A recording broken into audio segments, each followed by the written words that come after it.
Good evening everyone and welcomes to today's lecture number 23 जो कि हमारा पिछले लेक्चर का कंटिन्यूएशन है।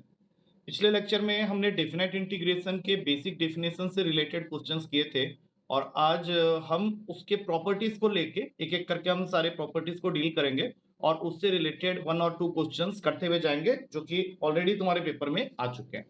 तो let's start with our first property, properties of definite integration.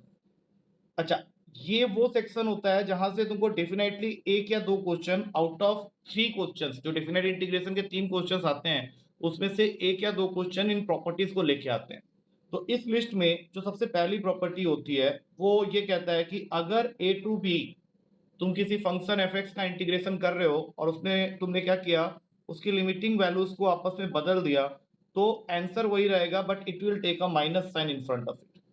बाकी इस एक्सप्लेनेशन को समझना उतना जरूरी नहीं है, हम लोग को इसके नेक्स्ट फॉर्मूला के ऊपर क्वेश्चंस मिलेंगे। ये क्या है कि स्टेप के अंदर कहीं यूज हो गया तो हो गया, अदरवाइज तो तुम सीधा इसको नेग्लेक्ट भी कर सकते हो, क्योंकि ये बहुत कॉमन सेंस की बात है कि अगर एक इंटीग्रेशन तुमने कोई दो वैल्यूज के बीच में किया है और उससे एक आंसर निकाला है और उसने तुमने क्या किया, फिर लिमिटिंग वैल्यूज को चेंज कर दिया है, तो आंसर वही रहेगा but it will take a negative sign. For example, अगर एक बहुत सिंपल सा क्वेश्चन ले ले, सपोज कर लो तुम्हारे पास में cos x का इंटीग्रेशन है and that is from 0 to π/2। तो cos x का इंटीग्रेशन होता है sin x, और इसमें अगर मैं लिमिटिंग वैल्यू डाल दूं तो sin x sin π/2 minus sin 0, sin π/2 1 होता है, sin 0 0 होता है, तो 1 माइनस 0 तुम्हारा आंसर हो गया 1। अब अगर मैं इनके लिमिटिंग वैल्यूज को चेंज कर रहा हूँ, इसको मैं लिख रहा हूँ π/2 से 0 सेम cos x dx, तो इसका आंसर हो गया sin x, और यहाँ π/2 से 0 है तो तुम देख सकते हो कि यहाँ पे sin 0 माइनस sin π/2 आ जाएगा और आंसर हो जाएगा -1। तो ये प्रॉपर्टी सिर्फ इस बात के लिए है कि अगर लिमिटिंग वैल्यूज को मैंने बदल दिया तो फिर जो आंसर आया था वही रहेगा but it will change its sign. Main इसका प्रॉपर्टी सेकंड है। सेकंड प्रॉपर्टी से क्वेश्चन तुम्हारे पेपर में डेफिनाइट आते ही आते हैं कि 0 से a अगर इंटीग्रेशन कर रहे हो किसी फंक्शन f(x) का, तो इसको तुम लिख सकते हो 0 to a f of a minus x dx। अब इस पे क्वेश्चन किस तरह से आए हैं या आ सकते हैं, इसका एक छोटा सा एग्जांपल हम लोग यहाँ पे लेंगे। तो क्वेश्चन मैं यहाँ से ले रहा हूँ, तुम्हारा क्वेश्चन आया था पेपर में 0 से a वाले प्रॉपर्टी के ऊपर में। तो ये क्वेश्चन है 0 to 1 x into 1 minus x पूरे के पावर में 9, इसको इंटीग्रेट करना है विथ रिस्पेक्ट टू dx। तो जैसा कि मैंने बताया, हम लोग को 0 से 1 मिल रहा है तो इट इज 0 टू a, तो हम लोग यहाँ पे प्रॉपर्टी यूज कर लेंगे, x को रिप्लेस करेंगे a माइनस एक्स से, तो ये हो गया 1 माइनस एक्स और ये हो जाएगा 1 माइनस 1 माइनस एक्स पूरे के पावर में 9। अब इसको आगे बढ़ाते हैं, 0 टू 1 1 माइनस एक्स, ये 1 ब्रैकेट खुलने के बाद जो अंदर वाला 1 है उसको कैंसिल कर देगा। तो अब तुम्हारे पास में क्या आ गया, 0 टू 1 अब क्रॉस मल्टीप्लाई कर दो तो x to the power of 9 minus x to the power of 10 dx। अब x की पावर 9 का इंटीग्रेशन होता है x की पावर 10 अपॉन 10 और x की पावर 10 का होता है x की पावर 11 अपॉन 11, 0 से 1। यही होता है हमारा कायदे से जो हम लोग कर रहे हैं। अब इसमें पहली वैल्यू डालेंगे 1 upon 10 minus 1 upon 11 minus 0 upon 10, मतलब ये वाला ब्रैकेट तुम्हारा 0 ही आना है। इसको सॉल्व करेंगे आगे तो ये हो जाएगा 11 माइनस 10 दैट इज 1 अपॉन 110। तो ये जो अभी हमने आंसर निकाला है इसमें हमने वाली प्रॉपर्टी यूज तो की है, लेकिन इसका एक शॉर्टकट अवेलेबल है। अगर वो शॉर्टकट हम लोग याद रख सके तो बहुत बेटर होगा कि 0 to 1 x into 1 minus x पूरे के पावर में n dx, अगर तुम इसका इंटीग्रेशन कर रहे हो तो इसका आंसर हमेशा होगा 1 upon n plus 1 into n plus 2। इससे तुम डायरेक्टली आंसर निकाल सकते हो। तो इसीलिए हम लोग एक और क्वेश्चन लेते हैं। क्वेश्चन आया था तुम्हारा कि 0 to 1 x to the power of m into 1 minus x whole raise to the power of n dx, अगर ये बराबर है equals to k 0 to 1 x to the power of n into 1 minus x पूरे के power m dx के साथ। तो अगर मुझे यहां से क्वेश्चन बोल रहा है कि find the value of k, तो किसी एक साइड में, प्रिफरेबली जहां पे k नहीं है उसके ऑपोजिट साइड में तुम वो वाली प्रॉपर्टी लगा दो, तो x रिप्लेस हो जाएगा 1 माइनस एक्स से, मतलब a माइनस एक्स से पावर में m, और ब्रैकेट के अंदर में 1 माइनस एक्स पूरे के पावर में n dx। तो 1 माइनस एक्स पूरे के पावर में m को हम लोग कुछ नहीं करेंगे, बट इस ब्रैकेट को खोलेंगे तो अंदर से निकलेगा x की पावर n dx, जो कि इक्वल दिया हुआ है k times of 0 to 1 x की पावर में n into 1 minus x whole raised to the power of m dx के साथ में। तो अभी दोनों साइड से तुम देख सकते हो ये दोनों पार्ट तो सेम ही हो गए, तो दोनों को कैंसिल करने के बाद तुम्हारा आंसर k के लिए हो जाएगा 1। अब इसी के अंदर कुछ ऐसे रिजल्ट्स होते हैं जिसको अगर हम पहले से याद कर लें तो हमें क्वेश्चन को सिर्फ देख के आंसर करना होता है, और इसको कहते हैं शॉर्टकट्स। तो सबसे पहला शॉर्टकट होता है कि अगर किसी क्वेश्चन में 0 से π/2 इंटीग्रेशन है और क्वेश्चन इस फॉर्म में है साइन के पावर में nx होल अपॉन में साइन के पावर में nx प्लस कॉस की पावर में nx dx, या फिर 0 से π/2 tan के पावर में nx अपॉन में tan के पावर में nx प्लस cot के पावर में nx dx, तो इसका आंसर, और 0 से π/2 sec के पावर में nx अपॉन में sec के पावर में nx प्लस cosec के पावर में nx dx, इन सब का आंसर π/4 होगा। And we can also say vice versa. Vice versa का मतलब है कि अगर साइन और कॉस अपनी प्लेसेस इंटरचेंज कर ले, टेन और कॉट अपने प्लेसेस इंटरचेंज कर लें, या सेक और कॉसेक अपनी प्लेसेस इंटरचेंज कर लें, तो भी अगर लिमिटिंग वैल्यू 0 से π/2 के बीच में है तो इसका आंसर हमेशा π/4 होगा, जहां पे n कोई भी वैल्यू हो सकती है। फॉर एग्जांपल तुम्हारे पेपर में क्वेश्चन आया हुआ है 0 से π/2 रूट का साइन एक्स होल अपॉन में रूट का साइन एक्स प्लस रूट का कॉस एक्स। हम लोग देख सकते हैं कि ये तुम्हारा साइन हाफ एक्स है और यहाँ पे कॉस ऑफ हाफ एक्स और साइन ऑफ हाफ एक्स, तो इसका सीधा आंसर हो जाएगा π/4। अब इसी से मिलता जुलता एक और रिजल्ट होता है, मतलब एक और 0 से a वाले के प्रॉपर्टी के अंदर में एक रिजल्ट और आता है कि अगर 0 से π/2 इंटीग्रेशन है और इंटीग्रेशन है is in the form of a to the power of sine x whole upon में a to the power of sine x plus a to the power of cos x dx, तो इसका answer is always equals to 0 to π/2 a to the power of 10x whole upon में a to the power of 10x plus a to the power of cot x dx, and that is equals to 0 to π/2 a to the power of sec x whole upon में a to the power of sec x plus a to the power of cosec x dx, तो इन सब का answer भी हमेशा 0 π/4 होता है। अब यहाँ पे ये दोनों तुम इंटरचेंज कर सकते हो, ये दोनों तुम इंटरचेंज कर सकते हो, ये दोनों तुम इंटरचेंज कर सकते हो, उससे आंसर में कोई फर्क नहीं पड़ेगा। अगर a to the power of cos x ऊपर चले जाए तो भी, और यहाँ पे a to the power of cot x ऊपर चले जाए तो भी, और a to the power of cosec x ऊपर चले जाए तो भी, चूंकि ये एक दूसरे के कॉम्प्लीमेंट्री हैं तो इसका भी आंसर हमेशा π/4 होगा। For example 2 to the power of sine x whole upon में 2 to the power of sine x plus 2 to the power of cos x, और इसका इंटीग्रेशन अगर 0 से π/2 के बीच में है तो इसका आंसर हमेशा π/4 होगा। अब अगर मान लो तुम इसको चेंज कर देते हो, इसको तुम उल्टा करके लिख देते हो 2 की पावर में cos x और अपॉन में 2 की पावर में sin x प्लस 2 की power cos x integration with respect to dx, तब भी इसका आंसर π/4 ही होगा। और इसी लिस्ट में एक और फॉर्मूला बन सकता है कि 0 से π/2 log a plus B sine x upon a plus B cos x dx, या फिर 0 से π/2 log a plus B tan x अपॉन a plus B cot x dx, और फिर इसी लिस्ट में 0 से π/2 log a plus B sec x अपॉन a plus B cosec x dx। इन सब में भी तुम न्यूमरेटर और डिनोमिनेटर को इंटरचेंज कर, इन सब का आंसर जो होगा वो 0 ही होगा। इस केस में सबका आंसर 0 होगा। Don't confuse it with the other things, यहाँ पे बाकी दोनों फॉर्मूला में मैंने आंसर π/4 बताया हुआ है, लेकिन इस पार्टिकुलर केस में तुम्हारा आंसर 0 होगा क्योंकि उसमें लॉग फंक्शन इन्वॉल्व है। और इसी में एक और फॉर्मूला होता है कि अगर 0 से π/2 है a साइन के पावर में nx बीच में प्लस या फिर माइनस b cos के पावर में nx होल अपॉन में साइन के पावर में nx प्लस cos की पावर में nx dx, तो इसका आंसर हमेशा इक्वल होगा 0 से π/2 a tan के पावर में nx प्लस और माइनस b cot के पावर में nx अपॉन में tan के पावर में nx प्लस cot की पावर में nx dx, और फिर इसका आंसर 0 से π/2 a sec की पावर में nx प्लस और माइनस b cosec के पावर में nx होल अपॉन में sec के पावर में nx प्लस cosec के पावर में nx dx, इन सब का आंसर इक्वल होगा π/4 a प्लस और माइनस b के। इसका मतलब है कि अगर प्लस का साइन है तो तुम्हें pi by 4 into A plus B के साथ चलना है, अगर ऊपर में बीच में माइनस का साइन है तो you have to go with pi by 4 A minus B.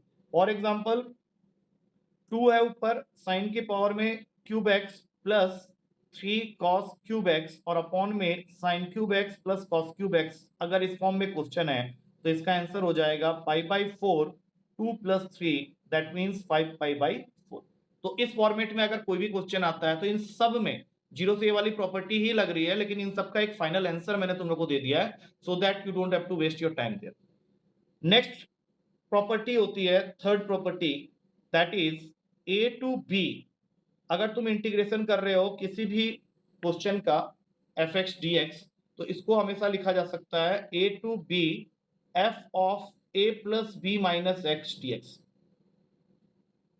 इसका मतलब है कि यहां से भी हम लोग कुछ प्रॉपर्टी खुद बना सकते हैं। फॉर एग्जाम्पल अगर एक शॉर्टकट बनाए ए टू बी, ऊपर है एफ एक्स और नीचे है एफ एक्स होल अपॉन में f A plus B minus x d x के फॉर्म क्वेश्चन, मतलब ऊपर है एफ एक्स नीचे है होल अपॉन में f x plus f of A plus B minus x. ये थोड़ा मैं क्लियर करके लिख देता हूं, this is A plus B minus x d x.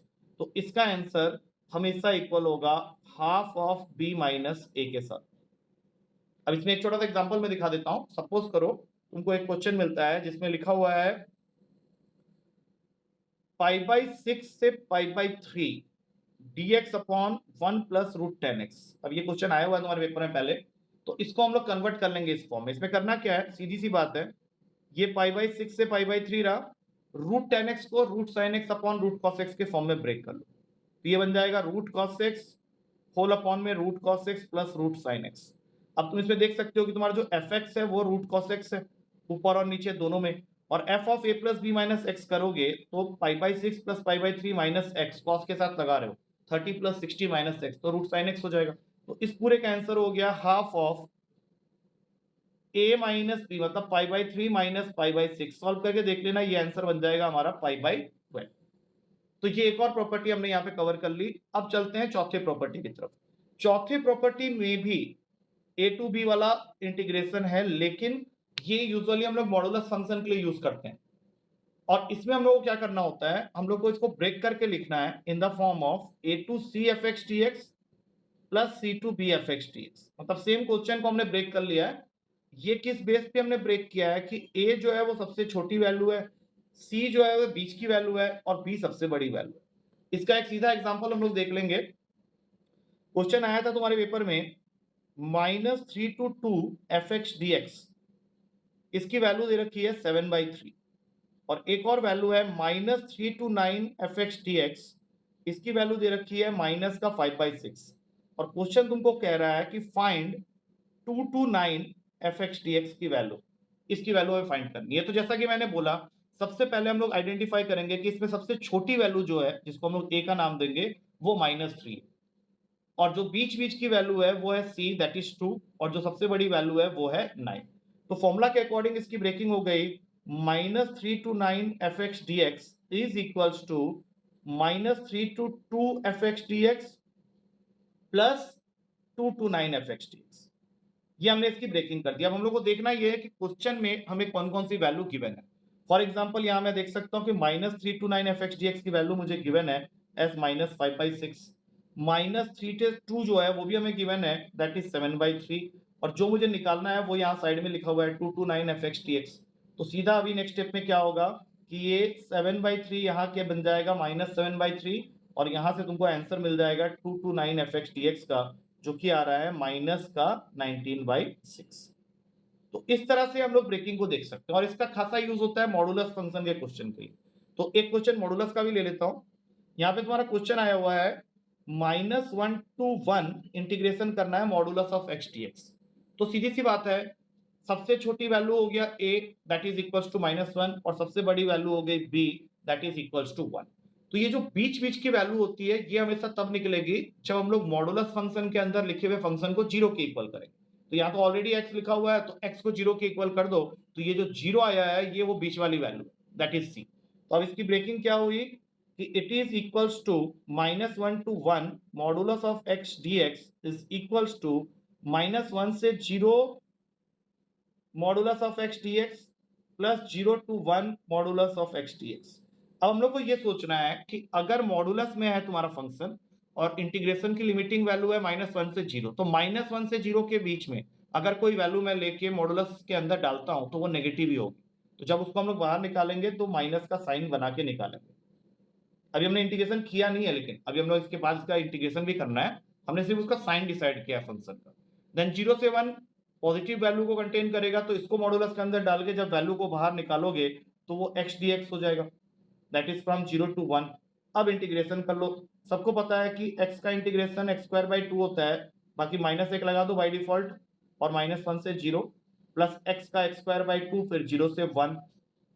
तो जब मैं यहाँ पे वैल्यूज डालना स्टार्ट करूंगा तो -0 पहले डालूंगा, तो ये 0/2 माइनस 1 बाई माइनस का प्लस हो जाएगा, प्लस 1/2 ये हो गया, और यहां से आएगा 1/2 माइनस 0, तो ये दोनों हो गए -1/2 प्लस 1/2, और आंसर बन जाता है मेरा 0। तो इस तरह से हम लोग मॉडुलस वाले फंक्शन में इस पर्टिकुलर प्रॉपर्टी का अच्छा खासा यूज कर सकते हैं, या जिस तरह से ये क्वेश्चन था जहां पे हमें लिमिटिंग वैल्यूज दी हुई है वहां पे भी हम एबीसी की वैल्यू को डिसाइड करके क्वेश्चन को कर सकते हैं। अब इस लिस्ट में नेक्स्ट प्रॉपर्टी होती है हमारी, दैट इज अगर -a से a के बीच में इंटीग्रेशन है किसी भी function F x T x का, तो इसमें जब हम ये देख रहे हैं कि जो लिमिटिंग वैल्यूज है वो इक्वल इन मैग्नीट्यूड है बट अपोजिट इन साइन है, तो उसके लिए हमेशा फंक्शन का even and odd nature check करना होता है। सबसे पहले हम उसका इवन और ऑड नेचर चेक करेंगे और उसके अकॉर्डिंग हम लोग आंसर को डिफाइन करेंगे। तो इस केस में आंसर हमेशा 0 होगा अगर तुम ये प्रूफ कर दो कि f of -x minus F x के इक्वल है, या ये कह लो कि अगर तुमने फंक्शन को ऑड फंक्शन प्रूफ कर दिया, और यही आंसर हो जाएगा 2 times of 0 to a F x T x, अगर तुम ये प्रूफ कर दो कि f ऑफ -x जो है वो fx के इक्वल है, that means it is an even function. तो अब इस लिस्ट में अगर मैं क्वेश्चन लेता हूं, तो ये क्वेश्चन आया था तुम्हारे पेपर में, -a से a x³ plus 5x plus sine x, और तुम्हें इसका आंसर बताना है। तो सीधी सी बात है, सबसे पहले इवन ऑड चेक कर लेते हैं। अब देखो x³ अगर मैं fx मानता हूं और x को रिप्लेस करता हूं -x से, तो ये -x³ हो जाएगा। तो सीधी सी बात है, ये एक ऑड फंक्शन है जिसकी वजह से इसका आंसर हमेशा 0 होगा। अब 5x में अगर मैं x की जगह -x डाल दूं तो ये -5x हो जाएगा, तो ये भी एक ऑड फंक्शन है, और अगर लिमिटिंग वैल्यू -a से a के बीच में है तो इसका भी आंसर 0 हो जाएगा। सेम उसी तरीके से sin x तो होता ही ऑड है, sine of -x minus sine x होता है, तो इसको भी अगर मैं -a से a के बीच में इंटीग्रेट करूं तो इसका भी आंसर 0 हो जाएगा। तो इसका ओवरऑल आंसर हो गया 0। और ये हमें कैसे पकड़ना है, तो वो ये देख के पकड़ना है कि limiting values equal in magnitude है और अपोजिट इन साइन है। अब इसी में एक क्वेश्चन ये आया था कि तुम्हें ऑलरेडी एक इंटीग्रेशन को कैलकुलेट करने के लिए क्वेश्चन बोल रहा है, और वो इंटीग्रेशन है -2 to 2 px² plus qx plus s। But question इसका इंटीग्रेशन करके क्या आंसर आएगा ये नहीं पूछ रहा, वो तुमसे ये पूछ रहा है कि इसको सॉल्व करने के लिए हमें पी क्यू एंड एस में से किन किन की वैल्यूज पता होनी चाहिए। तो सीधी सी बात है कि अगर मैं px² को देखूं तो x² का मतलब होता है इवन फंक्शन। तो इवन फंक्शन अपने कोफिशिएंट के अकॉर्डिंग, जैसे यहाँ पे p की कुछ भी वैल्यू हो सकती है, तो उसके अकॉर्डिंग अपने आंसर को चेंज कर सकता है। तो इसका मतलब है कि मुझे p की वैल्यू जरूर पता होनी चाहिए। लेकिन अगर मैं qx की बात करूं तो qx x ऑड फंक्शन है, तो ऑड फंक्शन है तो -x डालते ही वो -x का फॉर्मेट ले लेगा, तो ये q की वैल्यू पे डिपेंड नहीं कर रहा, क्योंकि अगर ये ऑड फंक्शन है तो it will always give you 0। और रह गया s, तो s एक कांस्टेंट फंक्शन है, इसका मतलब एक कांस्टेंट की वैल्यू के अकॉर्डिंग तुम्हारा आंसर आएगा। अगर वहां 2 है तो वो 2x बन जाएगा, वहां 3 है तो 3x बन जाएगा, तो फिर तुम लिमिटिंग वैल्यू पुट करोगे तो every time it will be giving you a different answer. तो s की वैल्यू की भी मुझे रिक्वायरमेंट है, तो फिर हमें इस क्वेश्चन में उस ऑप्शन को टिक करना पड़ेगा जहां पे ये लिखा हो कि to determine the value of this integration we must know the individual values of p and s but not the value of qx, क्योंकि qx जो है वो ऑड फंक्शन। तो इस तरह से फॉर्मेट में भी तुम्हारे क्वेश्चन तुम्हें पेपर में मिल सकते हैं। उसके बाद चलेंगे हम अपनी आखिरी प्रॉपर्टी की तरफ, जिसमें सेम होता है लेकिन यहाँ पे 0 to 2a लिखा होता है। 0 to 2a किसी भी फंक्शन fx का तुम इंटीग्रेशन कर रहे हो विद रिस्पेक्ट टू dx, तो इसके भी दो ही आंसर पॉसिबल हैं, या तो ये 0 होगा या फिर 2 times of 0 to a fx dx होगा। 0 ये तब होगा जब हम लोग ये प्रूफ कर दें कि f of 2a minus x minus F x के इक्वल हो, जिसको हम लोग प्रूफ करके बोलेंगे कि ये ऑड फंक्शन है। और अगर तुम्हारा f of 2a minus x F x के इक्वल है तो इसको मैं इवन फंक्शन बोलूंगा और तब मेरा आंसर ये हो जाएगा। मतलब एंड रिजल्ट सेम है, एंड रिजल्ट जो है दोनों ऑड और इवन के लिए सेम है, लेकिन यहाँ पे चेक करने का जो तरीका होगा ऑड और इवन का वो डिफरेंट है। तो इसके ऊपर में अगर मैं कोई क्वेश्चन लूं तो फिर वो क्वेश्चन ये वाला हो सकता है। यहाँ पे एक क्वेश्चन आया था तुम्हारे पेपर में कि F x is an even function, F x को वो एक इवन फंक्शन बता रहा है और तुमको बोल रहा है कि 0 to pi F of cos x का इंटीग्रेशन क्या होगा। अब सीधी सी बात है, देखो एफ एक्स अगर इवन फंक्शन है और cos x खुद इवन फंक्शन होता है, तो अगर मैं ये प्रॉपर्टी को मान लूं कि 0 से 2a है, मतलब पाई के जगह जो वैल्यू पाई लिखा हुआ है वो 2a की जगह है, तो सीधा अगर मैं इसको चेक करूं तो cos pi minus x, cos pi minus x जो होता है वो तुम्हारा बन जाएगा माइनस cos x। लेकिन यहाँ पे एफ एक्स को उसने इवन फंक्शन बोला हुआ है, तो अगर ये इवन फंक्शन है तो फिर इसको जब तुम लिखोगे तो ये बन जाएगा 2 टाइम्स ऑफ 0 टू a। इसको तुमने 2a माना था पाई को, तो 0 टू a लिखोगे तो वो बन जाएगा पाई बाई 2 और फिर यहाँ पे लिखना पड़ेगा f of cos x dx, क्योंकि उसने तुमको पहले ही बता दिया है कि एफ एक्स जो है एक इवन फंक्शन, और इवन फंक्शन का मतलब ही होता है कि उसको जब तुम प्रॉपर्टी से तोड़ोगे तो इवन फंक्शन में ये हो जाता है 2 टाइम्स ऑफ 0 टू जो भी इनिशियल लिमिटिंग वैल्यूज थी उसका आधा।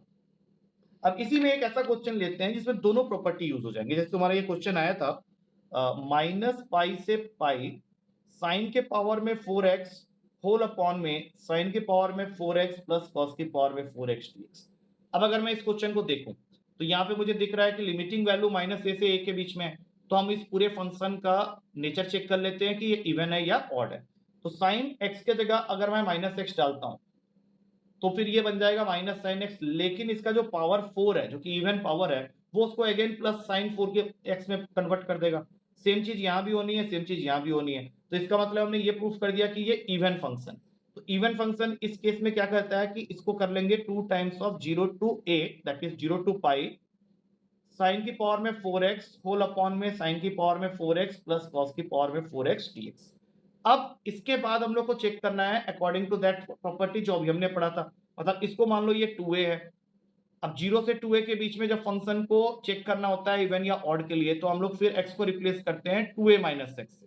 तो साइन का पाई माइनस एक्स खुद ही साइन एक्स होता है, तो अगर मैं पावर में 4 लगा भी दूं तो ये पावर का 4 इसको पॉजिटिव ही रहने देगा, और नीचे में जो cos के जगह में पाई माइनस एक्स डालोगे तो ये माइनस कॉस एक्स आएगा, लेकिन पावर में तो 4 है तो पावर 4 इसको वापस cos की पावर 4x पॉजिटिव में पहुंचा देगा। इसका मतलब है ओवरऑल हमने ये डिसाइड कर लिया कि ये इवन फंक्शन ही है। तो इस केस में जब इवन निकलता है तो हम लोग 2 times of 0 to limiting value जो टॉप मोस्ट वाला है उसको आधा कर देते हैं। जैसे 2a की जगह यहाँ पाई है तो उसका आधा कर दिया, वो पाई बाई 2 बन गया साइन की पावर में 4x होल अपॉन में साइन की पावर में 4x प्लस कॉस की पावर में 4x dx के फॉर्म में ये क्वेश्चन हो गया।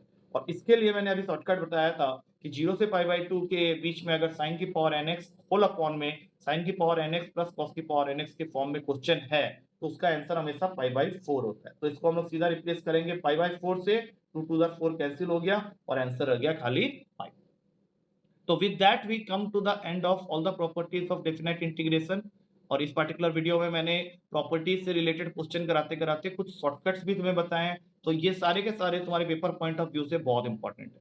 तो यहाँ पे तुम्हारा इंटीग्रेशन वाला जो सेक्शन है वो खत्म होता है। अब इसके बाद हमारे पास में 2 चैप्टर्स रह जाते हैं। एक तो उसमें से एरिया अंडर द कर्व्स है जिसका मुझे सिर्फ शॉर्टकट देना है तुम लोग को। तो in the next video we will be discussing the shortcuts of area under the curves along with one question of each shortcut।